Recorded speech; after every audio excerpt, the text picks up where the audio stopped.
With reference to the term Shigella, which of the following statements are correct? A. Bacterium that resides inside intestine. B. Name of a new variant of COVID-19. C. It is a term used for a virus that caused food poisoning. D. None of the above. The correct answer is A. Bacterium that resides in intestine.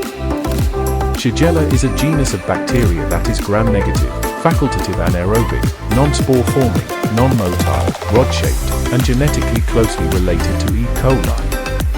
The genus is named after Kiyoshi Shiga, who first discovered it in 1897. The causative agent of human shigellosis, Shigella causes disease in primates, but not in other mammals. It is only naturally found in humans and gorillas. During infection, it typically causes dysentery. Shigella is one of the leading bacterial causes of diarrhea worldwide, causing an estimated 80 to 165 million cases.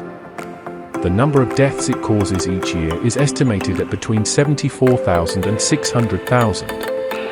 It is one of the top 4 pathogens that cause moderate to severe diarrhea in African and South Asian children. Question of the day. The Andaman Islands and the Nicobar Islands is separated through which of these following channels? A. 8-degree channel. B. 9-degree channel. C. 11-degree channel. D. 10-degree channel. Comment your answer in the comment section. The first person who answers correctly will be shown as the highlighted comment, and discussion on the same will be posted next day. Also post your valuable suggestions to help us provide you better content. Please don't forget to subscribe and press the bell icon to watch the latest content. Thanks for watching.